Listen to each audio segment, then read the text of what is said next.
आज का दिन यूहां ने बनाया है, हम उसमें आनंदित है। परमेश्वर का वचन कहता है कि मैं प्यार हूं करके, और परमेश्वर ने कहा है हमसे कि अपने समान अपने अड़ोस पड़ोस से प्यार करो, क्योंकि जो प्यार करता है वो परमेश्वर को जानते हैं। तो आओ हम पे सिर झुकाते हैं और उस परमेश्वर से हम प्रार्थना करते हैं। परमेश्वर, हम आपको धन्यवाद देते हैं, आज का दिन आपने बनाया, हमको दिखा है, इसके लिए धन्यवाद देते हैं। परमेश्वर, जैसे आज का दिन आपने दिखा है तो हमारे जीवन में केवल आपकी इच्छा पूरी होने देना, ये हम प्रार्थना करते हैं नाज़रेत यीशु के नाम से। आमेन, आमेन, आमेन।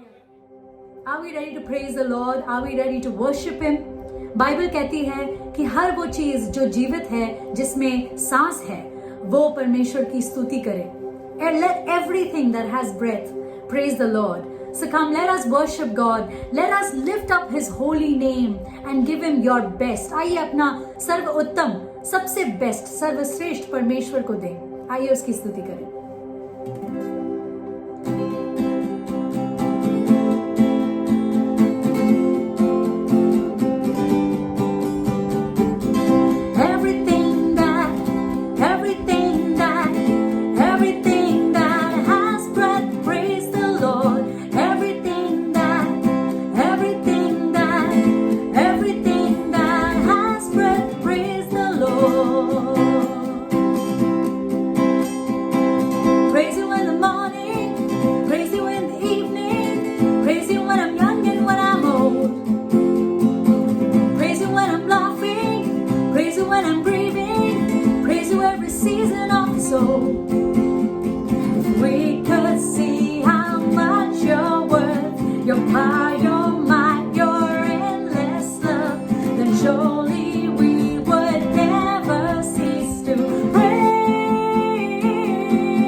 मेरा जीवन तेरे हाथों में,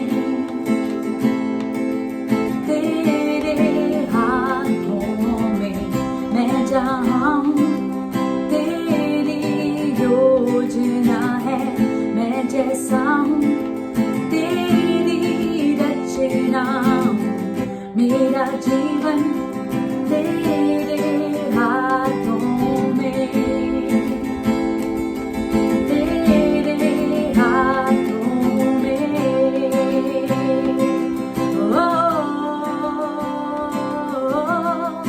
तेरी मर्जी मेरे लिए हानि और नाश की नहीं, तू चाहे सिर्फ भलाई मेरे जीवन में सदा। यस लॉर्ड, तेरी मर्जी मेरे लिए हानि और नाश की नहीं, तू चाहे सिर्फ भलाई मेरे जीवन में सदा।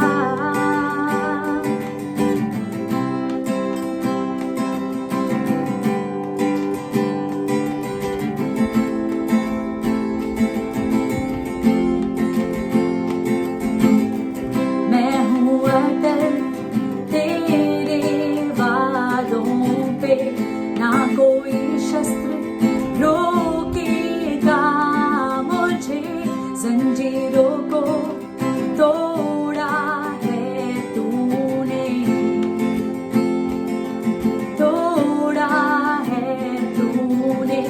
मैं हूँ अटल तेरे वादों पे, ना कोई शस्त्र रोकेगा मुझे, जंजीरों को तोड़ा है तूने। ओ तेरी मर्जी मेरे लिए हानि और नाश की नहीं, तू चाहे सिर्फ भलाई मेरे जीवन में सदा।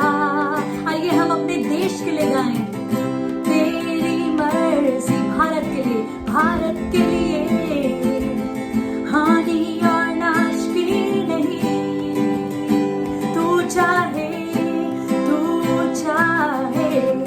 सिर्फ भलाई मेरे जीवन में सदा। Let's sing that one more time for India. तेरी मर्जी भारत के लिए हानि और नाश की नहीं। आइए पूरे विश्वास के साथ गाएं, तू चाहे सिर्फ भलाई मेरे जीवन में सदा।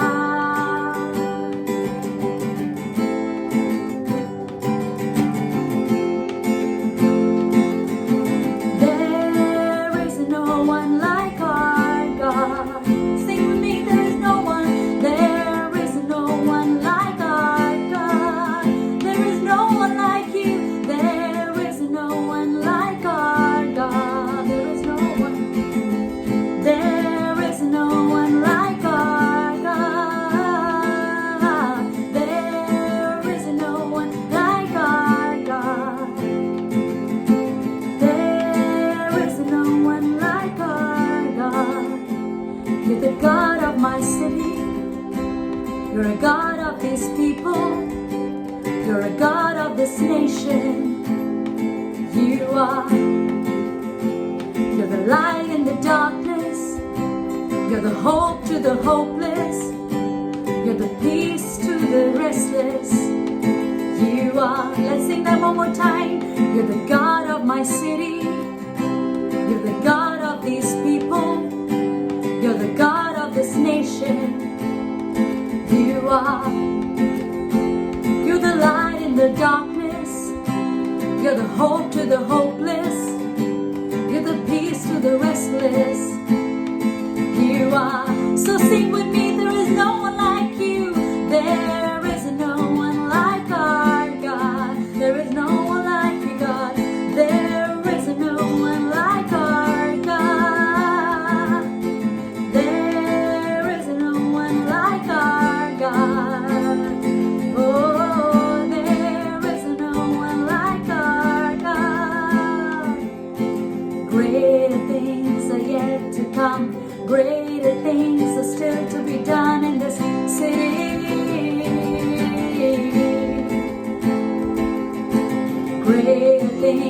yet to come.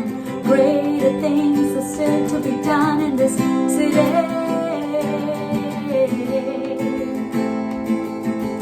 Greater things are yet to come. Greater things are still to be done in this nation. Let's sing that one more time. Greater things are yet to come. Greater things are still to be done in this nation. There is no one like our God. Only God can save us. There is no one like our God. Sif Yeshu, Sif Yeshu. There is no one like our God. Koi nahi tere saman. Koi nahi tere saman. हाँ कोई नहीं तेरे समान. कोई नहीं तेरे समान. कोई नहीं तेरे समान. तेरी मर्जी भारत के लिए हानि और नाश की नहीं. तू चाहे सिर्फ भलाई मेरे जीवन में सदा. तेरी मर्जी मेरे लिए हानि और नाश की नहीं. तू चाहे सिर्फ भलाई मेरे जीवन में सदा. I thank you, Lord, for this time, and I believe, Lord, that truly the plans that you have for us, Lord, are not to harm us, not to bring hurt or any kind of harm to us, but Lord, of prosperity and of goodness and of peace and of love and joy. धन्यवाद परमेश्वर. जैसे हमने इस गीत को गाया है कि तेरी मर्जी तेरी योजना जो है हमारे लिए वो हानि की नहीं है. हमारे देश के लिए जो योजना है वो हानि की नहीं है लेकिन भलाई की है. और हम पूरा विश्वास करते हैं परमेश्वर कि आप कुछ अच्छा करने वाले हो परमेश्वर. शायद हम इस वक्त समझ नहीं पा रहे हैं और आपकी योजना को देख नहीं पा रहे हैं, लेकिन परमेश्वर हम प्रार्थना करते हैं कि हमारी विश्वास को आप बढ़ाइए प्रभु. हमारे फेथ को बढ़ाइए परमेश्वर, ताकि हम जो अनदेखी चीजें हैं उस पर विश्वास कर सके और आत्मा में चल सके. और हम विश्वास करें कि परमेश्वर जो है हमारी प्रार्थनाओं का उत्तर देगा और इस समय में भी हमें शांति देगा, हमें दिलासा देगा और हमें इस परिस्थिति से, जो कठिन परिस्थिति है, डिफिकल्ट सिचुएशन, परमेश्वर हमें यहाँ से बाहर निकालेगा. ये हम प्रार्थना करते हैं यीशु मसीह के नाम में. आमीन.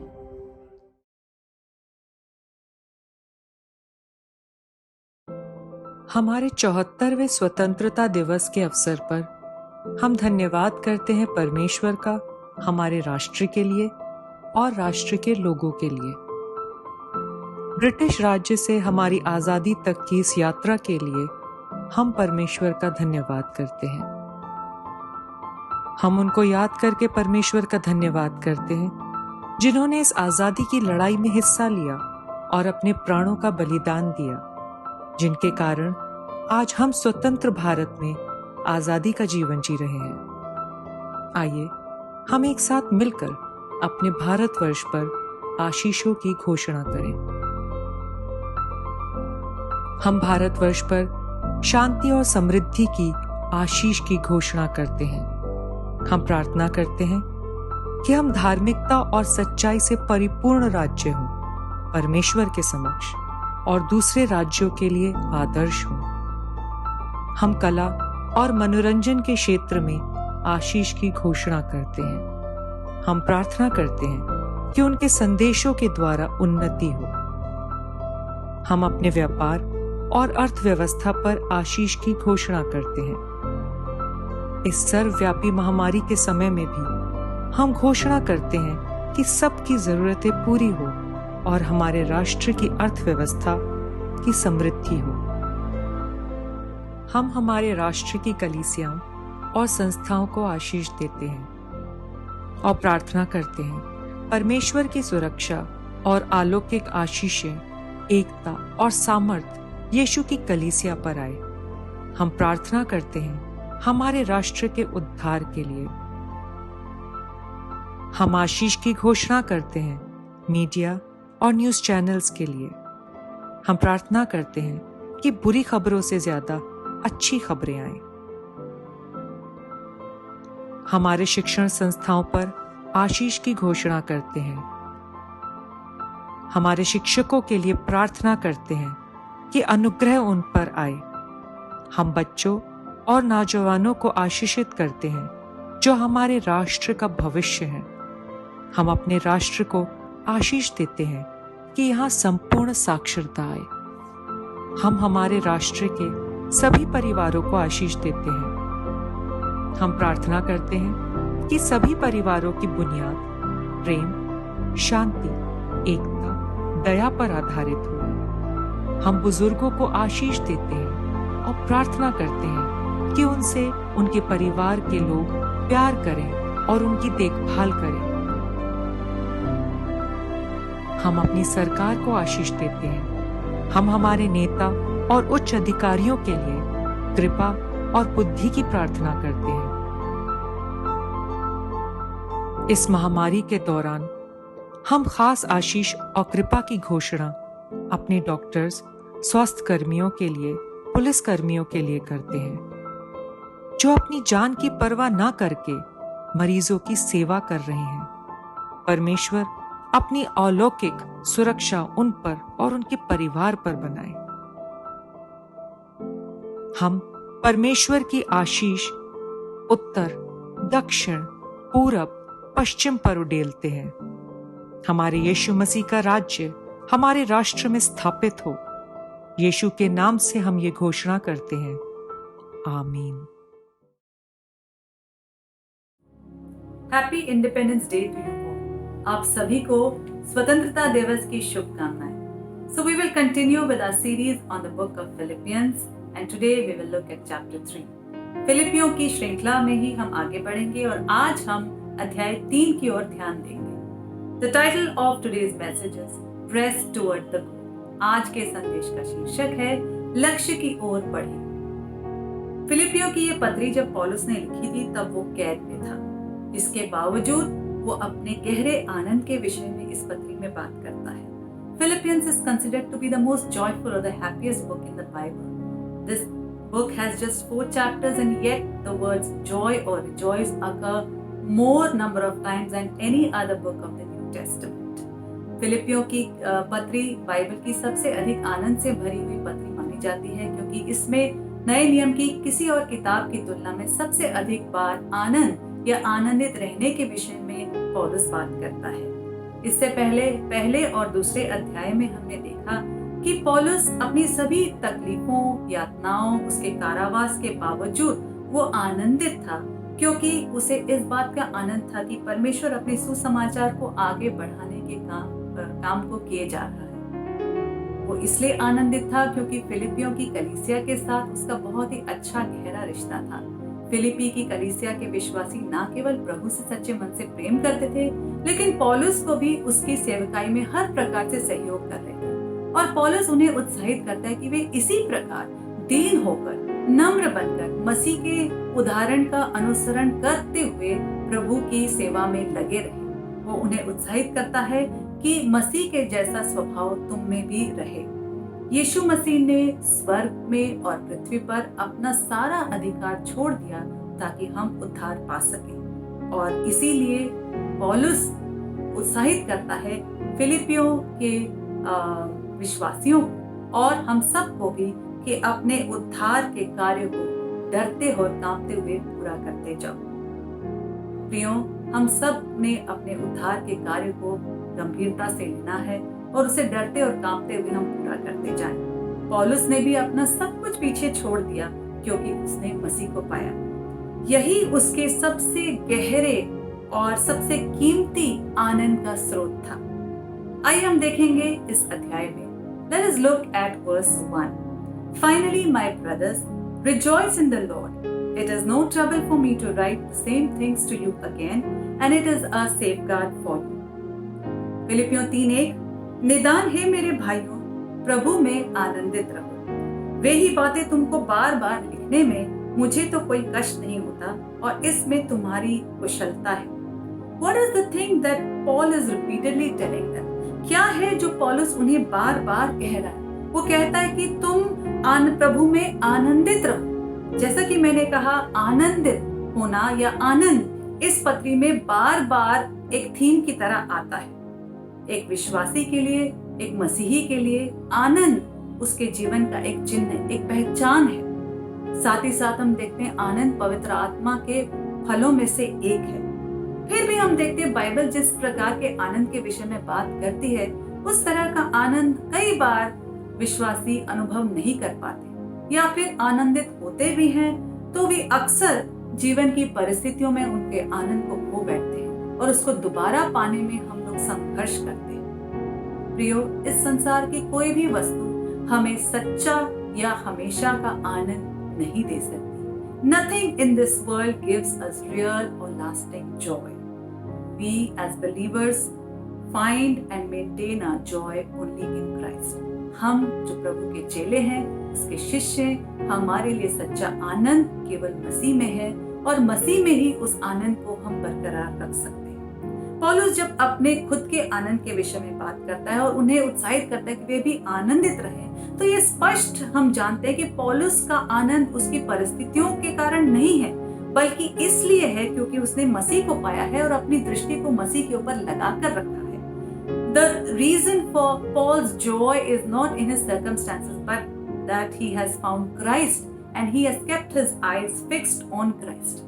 बिना आनंद के हम जो भी करते हैं, चाहे वो भली और पवित्र बातें ही क्यों ना हो, लेकिन कहीं ना कहीं अर्थहीन लगती है। लेकिन जब हम मसीह के आनंद को चख लेते हैं, उसका स्वाद जब हम जान जाते हैं, जब उसमें हम बने रहना सीख जाते हैं, तो हर मुश्किल से मुश्किल घड़ी में भी हम आनंदित बने रह सकते हैं और हर कठिनाई को हम पार कर सकते हैं। वचन 2 से 6 में पौलुस जो है फिलिपियों की कलीसिया को चेतावनी देता है कुछ उन बातों के विषय में जो उनके आनंद को चुरा सकती हैं, जिसकी वजह से उनका आनंद वो खो सकते हैं। और साथ ही साथ पौलुस अपने खुद के जीवन की गवाही उन्हें देता है। इन versus 2 to 6 Paul is giving them his own life testimony, and there is saying that when we put our confidence in our flesh or our achievements or our knowledge or status or family background or education, intellect, influence, one day we will come to the end of the rope and lose our joy.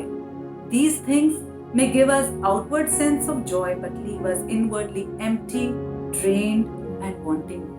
यदि हम हमारा भरोसा अपने शरीर के काम, अपनी उपलब्धियों में, हमारी पढ़ाई लिखाई, हमारे बुद्धि या फिर हमारे खानदान या हमारी इन्फ्लुएंस पर हम डालेंगे, तो एक ना एक दिन हम हताश हो ही जाएंगे। ये बातें चाहे बाहरी रूप से हमें भरपूरी क्यों न दे, लेकिन अंदर से कहीं ना कहीं खालीपन और असंतुष्टि को छोड़ जाती है। कोई भी ऐसी चीज नहीं है जो करने के द्वारा हम परमेश्वर की स्वीकृति को प्राप्त कर सकते हैं। केवल परमेश्वर ने जो कार्य हमारे लिए किया, उसको स्वीकारने पर ही हम सच्चे आनंद को प्राप्त करते हैं। परमेश्वर ने अपने इकलौते पुत्र यीशु मसीह को भेजा। यीशु मसीह हमारे लिए क्रूस पर कुर्बान हो गया, हमारे पापों की सजा उसने सही, वो मारा गया, गाड़ा गया, तीसरे दिन जी उठा। और जब इस सच्चाई को हम जान लेते हैं, स्वीकार कर लेते हैं, तो शांति, वो ऐसी शांति जो संसार हमें नहीं दे सकता, लेकिन केवल मसीह हमें दे सकता है, और उस शांति को हम प्राप्त करते हैं। तब परमेश्वर का पवित्र आत्मा हमारे अंदर आता है और हमें वो आनंद से भर देता है, वो आनंद जिसे हम उत्पन्न नहीं कर सकते, ना ही इस संसार से हम प्राप्त कर सकते हैं। आगे वचन 7 से 11 में पौलुस हमें सिखाता है कि कैसे इस आनंद में हम बने रह सकते हैं। आइए पढ़ेंगे वचन 7 और 8। परंतु जो जो बातें मेरे लाभ की थी, उन्हीं को मैंने मसीह के कारण हानि समझ लिया, वरन मैं अपने प्रभु मसीह यीशु की पहचान की उत्तमता के कारण सब बातों को हानि समझता हूँ, जिसके कारण मैंने सब वस्तुओं की हानि उठाई और उन्हें कूड़ा समझता, जिससे मैं मसीह को प्राप्त करूं। पौलुस इन वचनों में कहता है कि जो कुछ उसके पास था, जो कुछ भी आज तक उसने हासिल किया था और जिस पर उसे इस दिन तक घमंड भी था, अब वो उन्हें कूड़ा या हानि समझता है। कई बार जिन बातों के विषय में हम घमंड करते हैं अपने जीवन में, वही बातें बड़ी रुकावट बनती हैं हमारे जीवन में परमेश्वर के सच्चे आनंद को प्राप्त करने, परमेश्वर की सच्चाई को जानने। यहाँ पर पौलुस को यह एहसास हो गया है कि मसीह को जानना उसकी सभी उपलब्धियों से कहीं अधिक उत्तम है, कहीं अधिक मूल्यवान है। वो कहता है कि मसीह यीशु की पहचान की उत्तमता के लिए मैं सभी बातों को कूड़ा समझता हूँ, सभी बातों की हानि उठाने के लिए मैं तैयार हूँ। मसीह की उत्तमता उसे चाहिए और इसलिए तो वो वचन 10 में कहता है कि इसको पाने के लिए, मसीह को पाने के लिए मैं उसके साथ दुखों में भी सहभागी होने के लिए तैयार हूँ। हम सभी आशीषों की लालसा रखते हैं, हम सभी चाहते हैं कि हमारे जीवन में अच्छा हो, भला हो, और प्रभु भला है, वो भलाई करता है। लेकिन साथ ही साथ हमें इस बात को जानना है कि एक विश्वासी का जीवन, एक मसीही जीवन दुखों में सहभागी होने के बारे में भी है। मसीह के दुखों में सहभागी होना, हमारे पास एक चुनाव है। जैसे पौलुस के पास चुनाव था, उसकी उपलब्धियों और मसीह की उत्तमता के बीच। और ये नेचुरल है, ऑब्वियस है कि जब हमारे सामने दो चीजें रखी जाएं, तो जो अच्छी चीज होगी, जो अधिक कीमती होगी, जो बेहतर होगी, उसी को हम चुनेंगे। आज आपके पास भी चुनाव है, किसको आप अधिक कीमती या उत्तम समझते हैं अपने जीवन में? वो बातें जो इस धरती की हैं, जो एक दिन खत्म हो जाएंगी, या फिर मसीह के ज्ञान, मसीह की बातों जो अनंत काल की है। पौलुस के लिए यहाँ पर मसीह को जानना, मसीह को पाना अब उसका लक्ष्य बन गया है और इसलिए उस लक्ष्य की ओर वो आगे बढ़ रहा है। For Paul, knowing Christ, gaining Christ is his goal now and he is pressing on towards this goal. वचन 12, ये मतलब नहीं कि मैं पा चुका हूं या सिद्ध हो चुका हूं, पर उस पदार्थ को पकड़ने के लिए दौड़ा चला जाता हूं जिसके लिए मसीह यीशु ने मुझे पकड़ा था। यहाँ पर पौलुस कहता है कि मैं अभी तक सिद्ध नहीं हुआ हूं, मैंने उन बातों को हासिल नहीं कर लिया है, लेकिन वो कहता है कि मैं उन बातों के लिए दौड़ा चला जाता हूं। It is very interesting and humbling to read that Paul is saying that I'm not perfect yet, I have not achieved my goal yet. पौलुस जो एक बड़ा प्रेरित था, वो कहता है कि अभी तक मैं सिद्ध नहीं हुआ हूं। बड़े ही दिलचस्पी की बात है। ये महान प्रेरित, महान परमेश्वर का सेवक, जिसने कई कलीसियाओं की स्थापना की, कई मिशनरी यात्राओं पर वो गया, मसीह के लिए इतना दुख भी उठाया और अब वो कारावास में है, अपनी सुनवाई की प्रतीक्षा में है और उसे पता नहीं आगे वो जीवित रहेगा भी या नहीं, लेकिन फिर भी उसके लक्ष्य से उसकी नजरें नहीं हटी हैं और वो अपने लक्ष्य की ओर बढ़ते जा रहा है, क्योंकि उसे पता है उसका लक्ष्य केवल इस धरती तक सीमित नहीं है, लेकिन अनंत काल का लक्ष्य है। वो लक्ष्य की ओर बढ़ता जा रहा है। कई बार हम अपने जीवन में बिना लक्ष्य के जीते रहते हैं और अगर हमारा कुछ लक्ष्य होता भी है तो अक्सर ये होता है कि हम और अधिक धन कमाएं या हम और अधिक सफल हों और अधिक हमारा नाम हो या फिर कोई धरती की चीजें पाने का हमारा लक्ष्य होता है।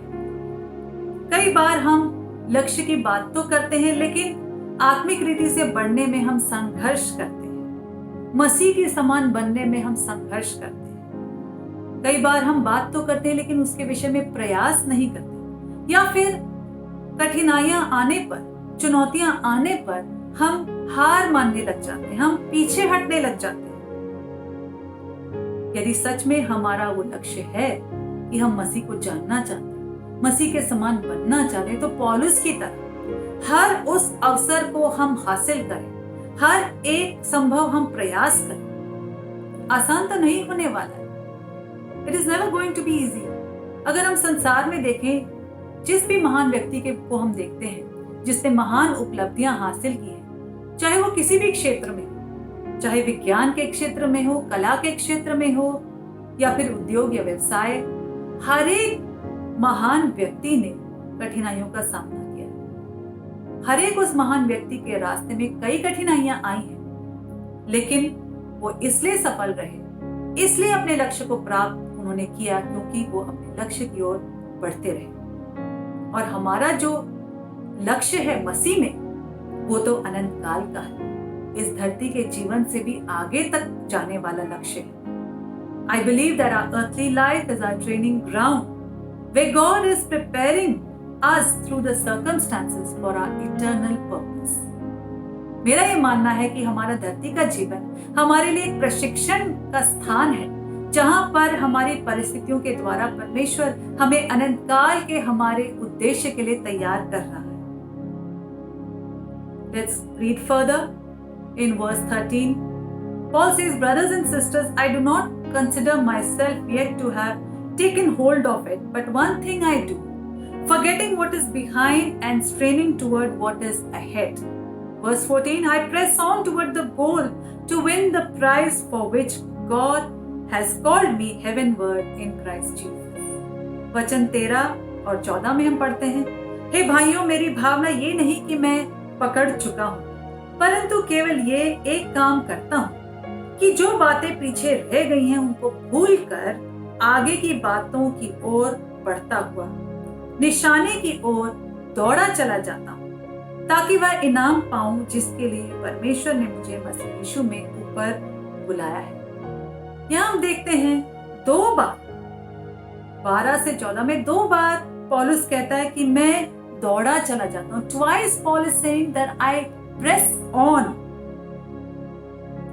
He is in prison. He is chained to a Roman guard.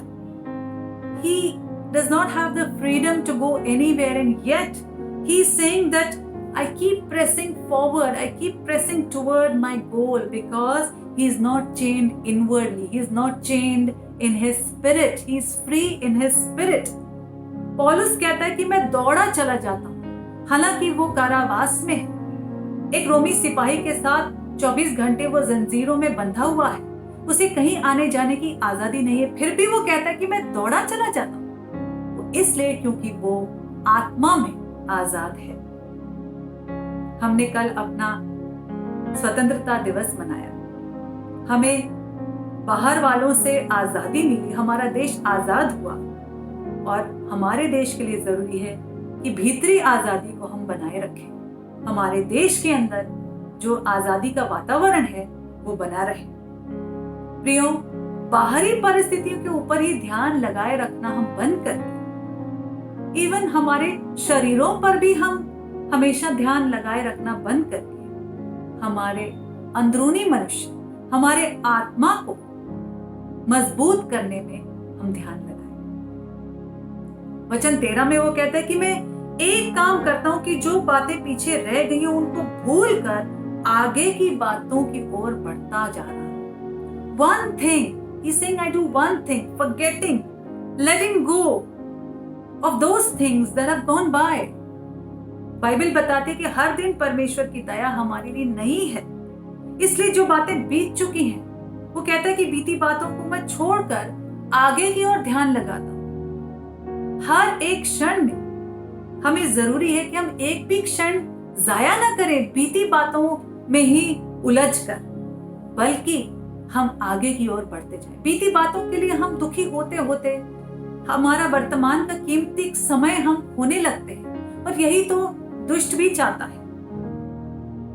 बीते हुए कल, बीती हुई बातें हमें बंधन में रख सकती हैं, हमें अटका कर रख सकती हैं। We can get stuck by our past, चाहे वो हमारी उपलब्धियां ही क्यों ना हो। कई बार बीती उपलब्धियों पर ही अगर हम ध्यान लगाए रखते हैं तो हम शायद घमंड करने लगते हैं, और वो घमंड हमारे आड़े आ जाता है। या फिर बीती हुई निराशाओं को जब हम सोचते हैं, हमारी हार को, हमारी असफलताओं को हम जब सोचते रहते हैं, तो उसकी वजह से हम निरुत्साहित होते हैं, डिप्रेस्ड हो जाते हैं। लेकिन एक चीज हमें करना है, और पौलुस भी एक चीज करता है अपने लक्ष्य की ओर बढ़ते रहने के लिए, कि वो बीती बातों को छोड़कर आगे की ओर बढ़ता जाता है। वचन 14 में वो कहते हैं कि मैं उस इनाम को पाऊं। परमेश्वर ने हमें इनाम पाने के लिए चुना है, और इनाम वही पाता है जो जीतता है, और मसीह में हम जयवंत से बढ़कर हैं, ये हमारे लिए वादा है। और इसलिए हमें उस मसीह की ओर देखकर अपने लक्ष्य की ओर बढ़ते जाना है। हमारा लक्ष्य स्वयं मसीह है, मसीह की तरह बनना, मसीह की उत्तमता को पाना।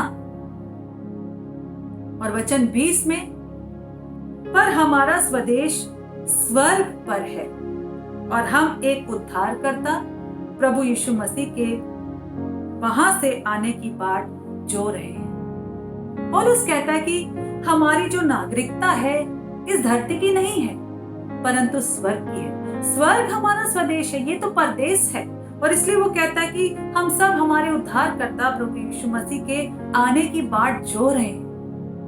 प्रियो, मसीह हमारे लिए कुर्बान हुआ, गाड़ा गया, जी उठा, स्वर्ग में गया, वहां हमारे लिए जगह तैयार कर रहा है और वो दोबारा लौटेगा। समय निकट है प्रियो और काम बहुत है करने के लिए, और हमें उन बातों को करते रहना है, उस लक्ष्य की ओर बढ़ते रहना है जिसके लिए मसीह ने हमें पकड़ लिया है। We need to keep moving forward, pressing toward the goal for which Christ has laid hold of us. Whenever He has kept, wherever He has kept us, जहां कहीं मसीह ने हमें रखा है, उसका उद्देश्य है हमारे जीवन के। तो उसके उदाहरण को देखते हुए साथ ही साथ पौलुस जैसे कहता है कि मेरे उदाहरण को तुम लेकर अपने लक्ष्य की ओर बढ़ते जाओ। और अंत में वचन 21 में हम पढ़ते हैं, वह अपनी शक्ति के उस प्रभाव के अनुसार जिसके द्वारा वह सब वस्तुओं को अपने वश में कर सकता है, हमारी दीनहीन देह का रूप बदलकर अपनी महिमा की देह के अनुकूल बना देगा। ये हमारे लिए उसका वादा है कि वह उसकी शक्ति के प्रभाव के अनुसार, according to his might, his power, he is going to take all things under his control and we are going to be glorified. वो हमें अपनी महिमा की देह के अनुकूल बना देगा और अंत में हम पूरी तरह मसीह की तरह बन जाएंगे। इस वक्त मसीह स्वर्ग में है, उस महिमा में है, और एक दिन हम भी उस महिमा में उसके साथ होंगे। और पौलुस जानता है, ये उसका लक्ष्य है। वो जानता है कि थोड़े समय की तकलीफ उसके लिए लाभदायक होगी, क्योंकि वो अनंत काल की उस महिमा को प्राप्त करने की ओर उसने अपना लक्ष्य लगाया हुआ है। Beloved, the glory that is forever, the same glory that Christ has, that will be ours one day, and that should be our goal. और इसलिए प्रियो, आइए हम अपने लक्ष्य की ओर बढ़ते जाएं। Let us keep pressing toward the goal of knowing Christ. मसीह को जानने के लिए सभी बातों को भुलाकर, सभी पिछली बातों को भुलाकर इस क्षण को हम पूरी तरह उसका हम लाभ उठाएं। इस क्षण में हम उस जीवन में हम चलते जाएं, आगे बढ़ते जाएं, क्योंकि मसीह हमारे साथ है। Because Christ is with us. So press toward the goal. इसलिए लक्ष्य की ओर बढ़े। God bless you. परमेश्वर आप सबको आशीष दे। आशा करती हूँ आज की सभा में जुड़कर आप उत्साहित हुए होंगे।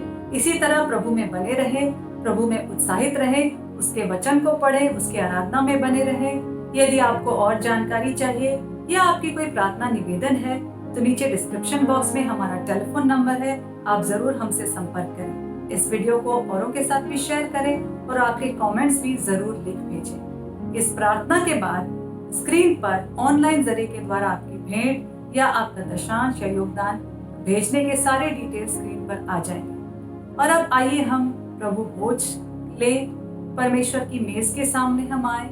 ये एक बहुत ही महत्वपूर्ण क्षण है, ये एक महत्वपूर्ण हिस्सा है हमारे लिए, विश्वासियों के लिए। हम याद करते हैं हमारे प्रभु यीशु मसीह की कुर्बानी को। हम याद करें प्रभु ने क्रूस पर जाने से पहले जब अंतिम भोज लिया था अपने चेलों के साथ, तो उसने उनके पैर धोए, उनकी सेवा की, उन्हें उत्साहित किया। यहाँ तक कि उसे पता था कि कौन उसे धोखा देने वाला है, उसे पकड़वाने वाला है, लेकिन उस चेले को भी उसने उत्साहित किया और उसकी सेवा की, उसके पैर धोए। उसी तरह हम भी मसीह की तरह एक दूसरे की परवाह करने वाले, एक दूसरे की सेवा करने वाले, अपने आसपास के लोगों के प्रति हम संवेदनशील रहें और मसीह के प्यार को हम जताएं। आइए हम पूरे आदर के साथ, पूरे विश्वास के साथ हम प्रभु भोज लें, हम प्रार्थना करेंगे। आशा करती हूँ कि आपने रोटी और दाखरस तैयार करके रखा होगा। आइए हम सरों को झुकाएं, अपने आंखों को बंद करें, हम धन्यवाद करें। आइए हम याद करें उस क्रूस को जहां प्रभु ने इतनी यातना सह ली, उसने अपनी कुर्बानी दे दी ताकि हम नया जीवन पा सके, ताकि हम अनंत जीवन की आशा को पा सके, ताकि पिता के साथ जो हमारा संबंध टूट गया था वो फिर से जुड़ सके, और उतना ही नहीं, एक दूसरे के साथ भी हम मेल मिलाप में चल सके। पिता, हम धन्यवाद करते हैं आपके पुत्र यीशु मसीह के बलिदान के लिए। हम याद करते हैं कि उसने वो पीड़ा सह ली ताकि हम क्षमा को पा सके। प्रभु, जैसे आप हमें क्षमा करते हैं वैसे ही हमें मदद करें कि हम दूसरों को क्षमा करें। हाँ प्रभु, हमें सहायता करें कि हम पवित्र जीवन जिए, आपके पवित्र भय में हम चलते रहें, आपके दोबारा आने तक परमेश्वर आपके कार्यों को हम करते रहें। हम धन्यवाद करते हैं, हमारी सभी कमजोरियों को आपने माफ किया, आपने कमजोरियों के बदले हमें बल दिया, आपने श्राप के बदले हमें आशीष दी, बीमारी के बदले हमें चंगाई का वादा दिया, और उन सभी बातों को हम ग्रहण करते हैं, हम स्वीकार करते हैं धन्यवाद के साथ, विश्वास के साथ। और धन्यवाद करते हुए इस प्रभु भोज में हम हिस्सा लेते हैं। इस रोटी और दाखरस के लिए हम धन्यवाद करते हैं। इस पर आशीष डालें और हम सबको और हमारी कलीसिया को आप आशीषित करें। यीशु मसीह के नाम से मैं ये प्रार्थना करती हूँ, आमीन। और अब आप अपने अपने घरों में प्रभु भोज में हिस्सा लें, परिवार मिलकर प्रार्थना करें, प्रभु को धन्यवाद दें। परमेश्वर आप सबको आशीष दे।